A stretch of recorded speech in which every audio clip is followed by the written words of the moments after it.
అందరూ అమ్మాయిలలాగానే పెళ్లంటే ఎన్నో కలలు కన్నాను. పెళ్లయి అత్తారింటికి వెళ్లిన తర్వాత ఒక అనుకుని సంఘటన నా మనసును కుదిపేసింది. అప్పటివరకు నేను కన్న కలలన్నీ నీటిమీద రాసే అక్షరాలుగా మారాయి. నీటిమీద అక్షరాలు ఉండవు. నా జీవితంలో సంతోషము లేదు. నా పేరు మల్లిక. మేము ముగ్గురం ఆడపిల్లలం. నాకు 2 చెల్లెలు ఉన్నారు. వారి పేరు వసుధ, నళిని. మా అమ్మగారి పేరు లక్ష్మి, మా నాన్నగారు రాము.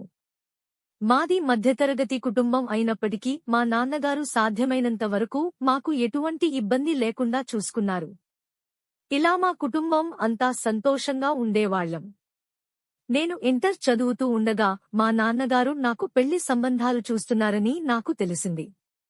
నేను మా నాన్నగారితో ఇప్పుడే నాకు పెళ్లి వద్దు అని చెప్పాను. ఇంతలో నేను డిగ్రీ మొదటి సంవత్సరం చదువుతున్నాను. మా నాన్నగారు నాకు మళ్లీ పెళ్లి సంబంధాలు చూస్తున్నారు.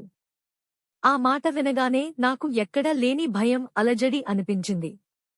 మేము ముగ్గురం అమ్మాయిలం కాబట్టి మా నాన్నగారు నా పెళ్లి విషయంలో తొందరపడుతున్నారు అని నాకు అర్థమైంది. కాని నేను పుట్టింటి నుండి వెళ్లిపోవాలా అనే బాధ నాలో మొదలైంది. మా నాన్నగారు ఒకరోజు అమ్మ మల్లికా, నీకు గొప్ప సంబంధం చూశాను. అతడు ఒక ప్రైవేట్ కంపెనీలో ఉద్యోగం చేస్తున్నాడు. అతని పేరు రమేష్ అని చెప్పారు. అలాగే వాళ్ల కుటుంబం చాలా మర్యాదస్తులు అని, ఆస్తి బాగా ఉన్నవారు అని చెప్పారు. ఇలా మా కుటుంబం మొత్తం ఈ పెళ్లి సంబంధాన్ని ఇష్టపడ్డారు.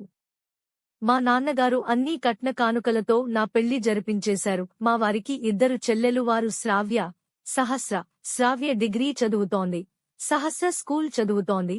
మా అత్తగారి పేరు పద్మ. నేను మా అత్తగారు బాగానే ఉండేవాళ్లం. శ్రావ్య నెమ్మదస్తురాలు.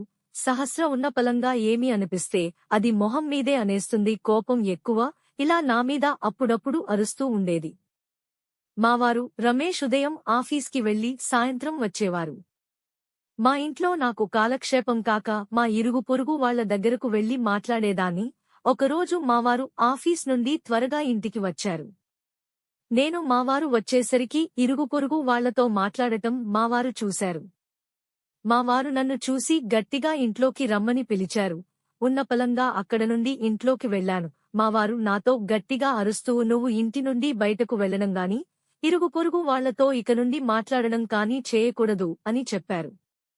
నేను ఏమీ ఎదురు మాట్లాడలేకపోయాను. సరే అని చెప్పాను. నాలో ఒక అనుమానం వచ్చింది, కాని అంతలా పట్టించుకోలేదు. మావారు ఎప్పుడూ నాతో ప్రేమగా మాట్లాడలేదు. ఎందుకు ఈయన ఇలా ఉన్నారు అని అనుకునేదాన్ని. మావారు ఆఫీస్కి వెళ్లి ఒక్కోరోజు ఇంటికి వచ్చేవారు కాదు. నేను ఏంటండి మీరు ఇంటికి రావడం లేదు అని అడిగాను.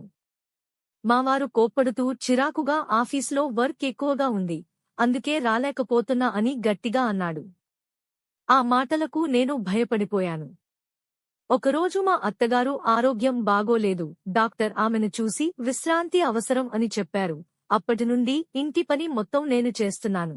ఇంటి బయట ముగ్గు వేస్తూ ఉండగా మా ఇరుగు పొరుగు మాట్లాడుకుంటూ ఉన్నారు. వారి దగ్గరికి నేను వెళ్లాను. మాటల సందర్భంలో వారు, అమ్మా మల్లిక, మీ వారు నిన్న అయినా బాగా చూసుకుంటున్నారా అని అడిగారు. ఆ మాటకి నాకు ఏమీ అర్థం కాలేదు. ఏంటి వీళ్లు నన్ను ఇలా అడుగుతున్నారు అని అనుకుని ఇంటికి వచ్చి మా అత్తగారిని అడిగాను. అప్పుడు ఆమె కొంచెం తడబడుతున్నట్లు అనిపించింది. అప్పుడు నాలో ఉన్న అనుమానం బలపడింది. ఈ రహస్యం ఏంటో తెలుసుకోవాలి అని అనుకున్నాను. నేను నిదానంగా మా ఆడపడుచు శ్రావ్యతో బాగా మాట్లాడి ఆ రహస్యం తెలుసుకోవడానికి ప్రయత్నించేదాన్ని. కాని తను వదిన నాకేమీ తెలియదు అని చెప్పింది. ఈ విషయం గురించి మా వారిని అడిగాను. ఆయన వాళ్ళు ఎందుకో అలా అన్నారు అని తప్పించుకున్నారు. నేను ఏమీ అడగలేకపోయాను. ఇంతలో నా బాధ చూడలేక ఒకరోజు మా ఆడపడుచు వదిన, నేను నీకు అసలు విషయం చెప్తాను అని చెప్పింది. మా అన్నయ్యకు ఇంతకు ముందే పెళ్లి అయింది అని చెప్పింది. ఆ మాట వినగానే నాకు బాధ దుఃఖం వచ్చింది. మావారు ఇంటికి రాగానే, ఏంటండి మీకు ఇంతకు ముందు పెళ్లి అయ్యిందా అని అడిగాను. అప్పుడు మావారు, అవును, నాకు పెళ్లయింది అని చెప్పారు. నేను బాధతో, మీకు పెళ్లి అయినప్పుడు నన్ను ఎందుకు పెళ్లి చేసుకున్నారు అని అడిగాను. మావారు, నా మొదటి పెళ్లి అయి చాలా సంవత్సరాలు అవుతున్నా మాకు పిల్లలు పుట్టలేదు, అందుకే నేను రెండో పెళ్లి చేసుకున్నా. కాని నిన్ను పెళ్లి చేసుకున్న కొన్నాళ్లకే నా మొదటి భార్య గర్భవతి అయింది. ఆ మాటలు విన్న నాకు ఏం చేయాలో అర్థం కాలేదు. బాధ దుఃఖంతో ఏడ్చేశాను. నన్ను నేను ఓదార్చుకుని, నాలో ఉన్న మనోధైర్యాన్ని కూడా కట్టుకుని, ఒక విషయాన్ని మాత్రం స్పష్టంగా నిర్ణయించుకున్నాను. ఆ ఇంట్లో ఒక్క క్షణం కూడా ఉండకూడదు అని. నేను ఆ ఇంటి నుండి బయటకు వస్తున్నప్పుడు మా వారి కుటుంబ సభ్యులు మొత్తం నన్ను ఆ ఇంట్లో ఉండమని ప్రాధేయపడ్డారు. కాని నన్ను మోసం చేసిన వారి దగ్గర నేను ఉండలేను అని చెప్పాను. ఆ ఇంటి నుండి బయటకు వచ్చి నేను చదువుకున్న చదువుకు సరైన ఉద్యోగం చేసుకుంటూ జీవితం కొనసాగిస్తున్నాను.